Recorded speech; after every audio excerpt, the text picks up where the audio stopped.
Hey guys, Sector here, and today I'm going to rank all SpongeBob Season 2 episodes from the worst to the best.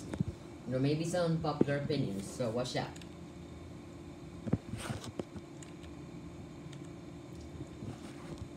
Number 39. Honestly, the 39th spot is the only episode I think is bad in this season. Well, now at least. Worst episode of season 2 is still Procrastination. Not that it's a terrible episode, but it does have a lot of problems.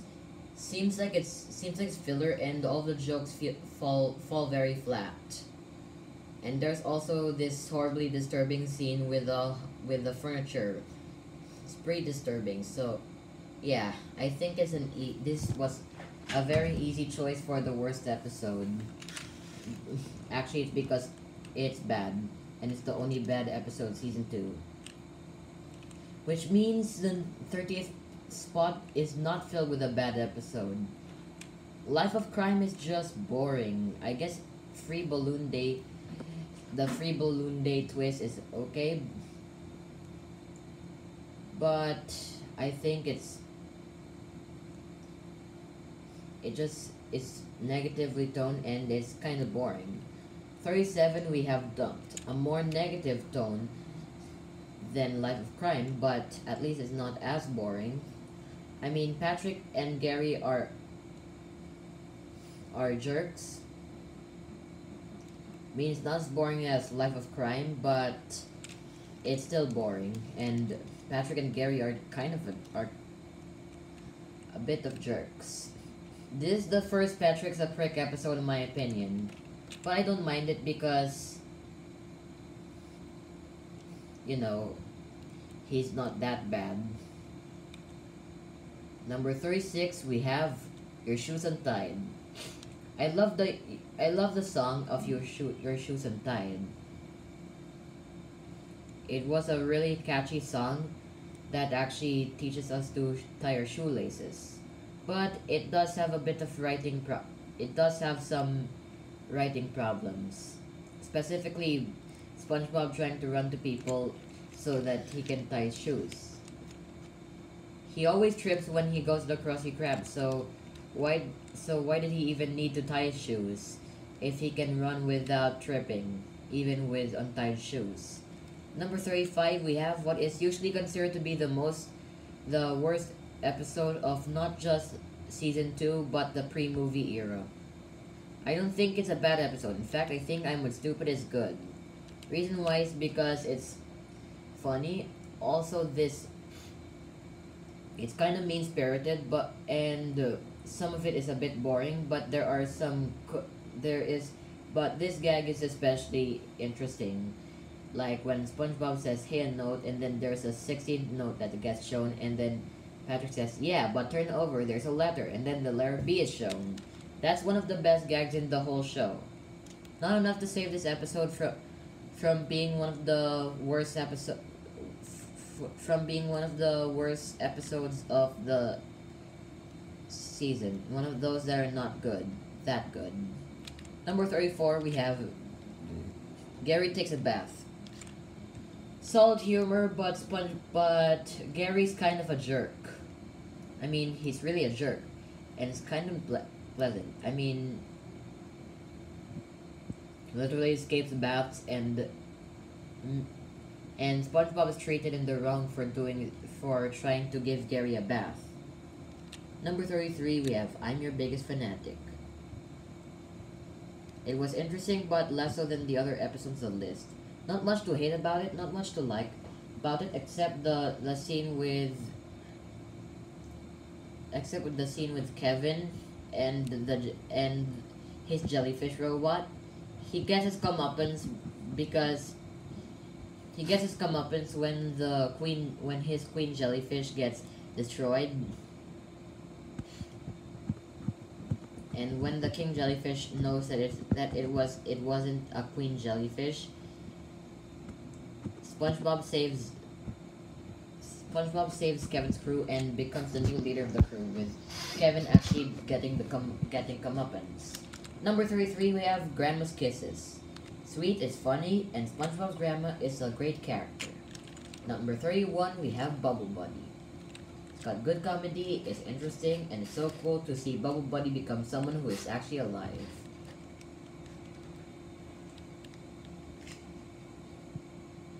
Number 30, we have Squid's Day Off.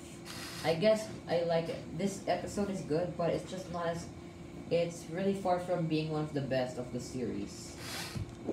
I do like it when Squidward thinks SpongeBob will destroy the Krusty Krab. I do like the fact that he finally gets a break. That's because SpongeBob was in... But that's because I think someone was in charge.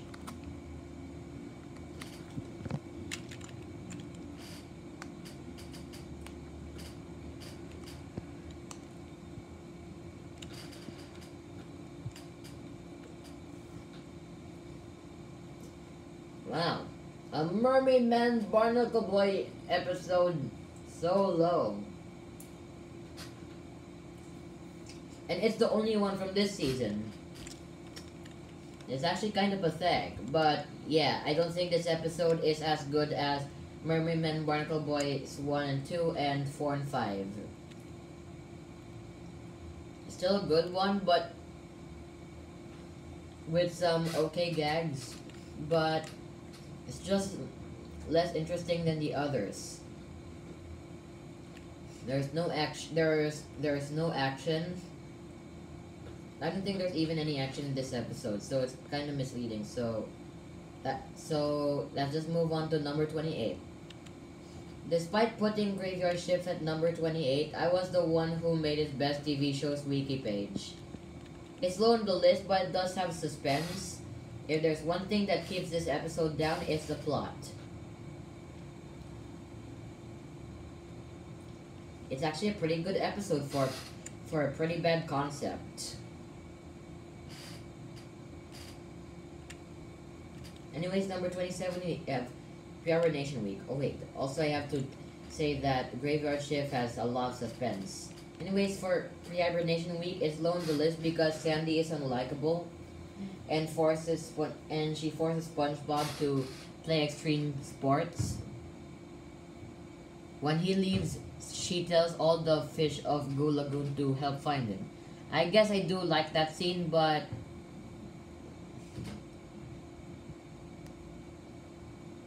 and it's relatable. I do like the scene where she wants to find SpongeBob.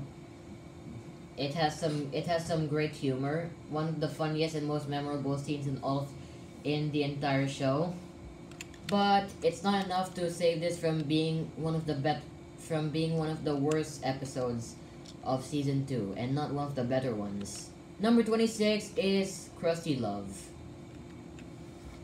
Mr. Krabs and Mrs. Puff have a good interaction here. It's kind of sad how Mrs. Puff's husband, Mr. Puff, became a light bulb cover. Worst part of this episode, however, is Mr. Krabs. Even though I do like his interaction with Mrs. Puff and how he wants to date Mrs. Puff because he wanted to date someone, or I don't know. Maybe so that he can give Mrs. Puff a husband.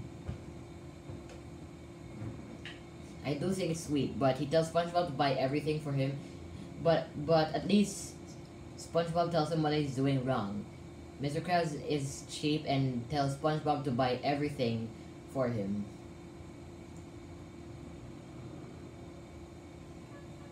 Mr. Krabs, however, does put it low on the list, so let's move on to number 25, Smoking Peanut.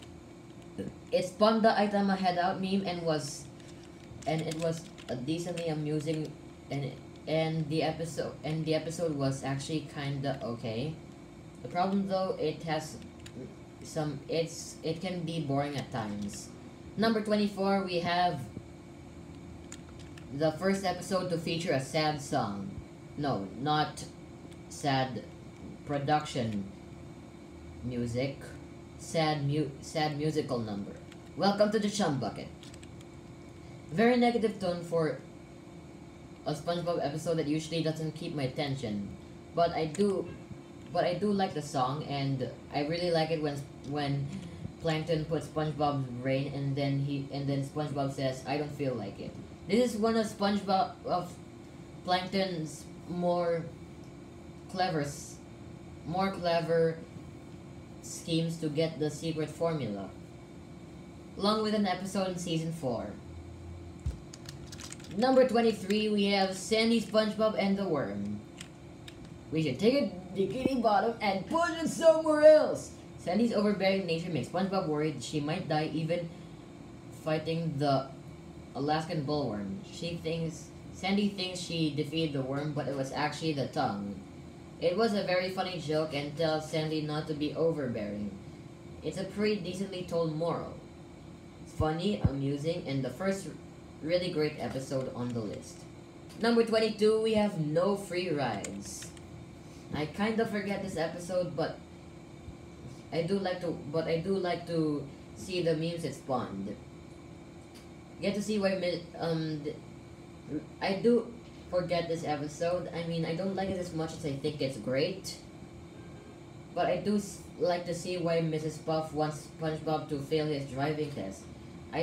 She can't stand SpongeBob and wants to make him get away from her.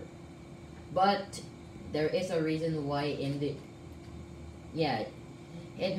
might have been a questionable decision for Mrs. Puff to get to give SpongeBob a failing grade. I think that's on purpose so that he can pass. But this quote unquote questionable decision gets shown more in the end. If Mrs. Puff gave SpongeBob his driving license, then he would definitely cause chaos in the city. Number 21, Survival's the Idiots. It has so many funny jokes. I like SpongeBob and Patrick's antics, and Sandy's video, and I really like Sandy's video of not disturbing her while she hibernates. I mean, she even knows that. She even tells SpongeBob. She even says it's for SpongeBob only, I think. Anyways, number 20, we have the first special, Shanghai. The median episode of the season. I didn't like Patchy that much, and he does drag it down a bit. However, I did like the different endings the episode had. Chosen ending by fans was when SpongeBob wished the Flying Dutchman was a vegetarian, so he could not eat him. It was a very funny scene.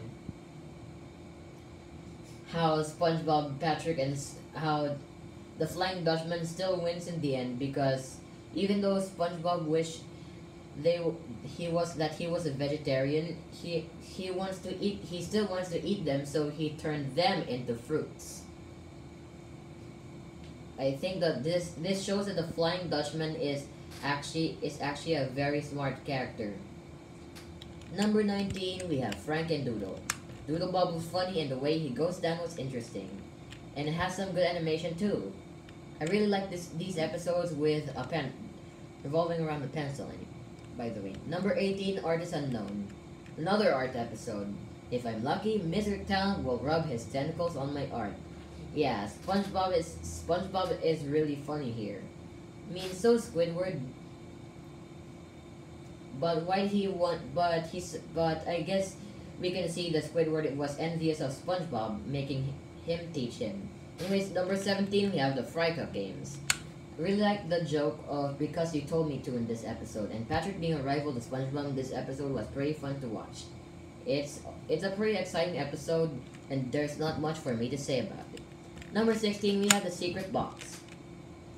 Very amusing. Also, credit to the inner machinations of my mind are an enigma line. I mean, Patrick says a word not many people know. I think he's stupid. He's supposed to be stupid, but I don't think that's a problem. In fact, I actually think that's a cool scene. I am actually going to give points to this episode, then deduct some points. Anyways, next video, I'll talk about my top 15 SpongeBob Season 2 episodes.